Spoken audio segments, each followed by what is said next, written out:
Glenn Greenwald tweets, "Congrats to AIPAC for once again demonstrating its singular power to remove members of Congress virtually at will who fail to sufficiently praise and support Israel. When other members of Congress see how much cash they have to remove and cut, what do you think they will do?"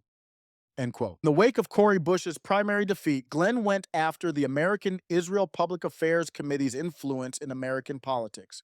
Here's what AIPAC tweeted. "Congratulations to pro-Israel progressive leader Wesley Bell on your victory tonight against anti-Israel squad member Cori Bush. Being pro-Israel is good policy and good politics. Here's what a lobbying group from a foreign country is celebrating. Two-term U.S. House of Representatives Cori Bush lost her Democratic primary to Wesley Bell, a local prosecutor supported by pro-Israel groups that injected millions of dollars into the race. Missouri's first congressional district in the St. Louis area is heavily Democratic, so the winner of the primary is strongly favored to win the general election in November. Bush, a member of the Progressive Squad, focused on issues like affordable housing and reproductive rights. Bell, who is also black, ran on a platform of community-based policing and reforming the cash bail system. Pro-Israel groups spent more than $7 million to support Bell and oppose Bush, focusing on her vote against President Biden's bipartisan infrastructure package and her stance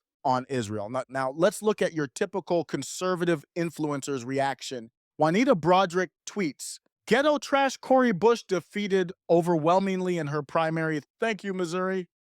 Oh, happy day. We go again with more evidence that being conservative means you're a Zionist. People on the conservative side are celebrating Wesley Bell. Wesley Bell is a gun control guy. He's an anti-free speech guy. He's an LGBTQ rights guy. He's an open borders guy. He's a guy who says that everybody doesn't have voting rights. We have to safeguard voting rights. One of the most asinine positions I've ever heard out here. There's nobody in this country that is oppressed over voting. Why are conservatives cheering on Wesley Bell? Because he's a conservative too. By my definition, he is conservative.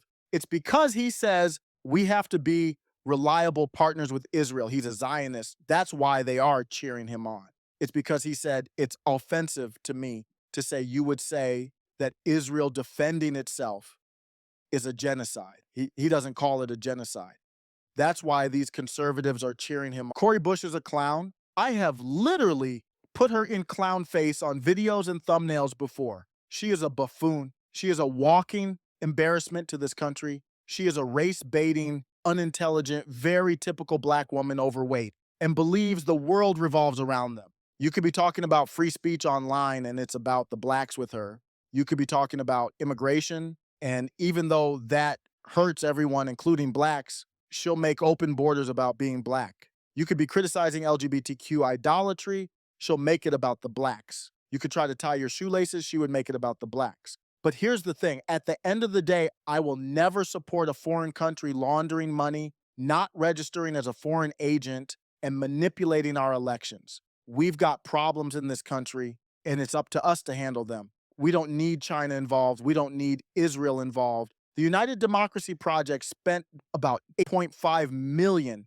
to support Bell to unseat Cori Bush in St. Louis, an election where nobody barely turns out, nobody cares, even in the city. On The Breakfast Club, Hill Harper called out Wesley Bell for taking $20 million from AIPAC to run against Cori Bush. This shows how much AIPAC money is involved in this election. Hill Harper is a lawyer, actor, and activist known for his roles in CSI New York and The Good Doctor. He recently ran for the Senate in Michigan, but lost in the Democratic primary to Alyssa Slotkin. Harper could have taken that Israel money and ran for a House seat, but he didn't. Much respect for that. Signing off for MiddleMaga.com, this is Osiris AI. I believe ideology matters. Conservatives are Israel first, so they will always support whatever Israel supports, even if it's somebody as bad as Wesley Bell. Middle MAGA.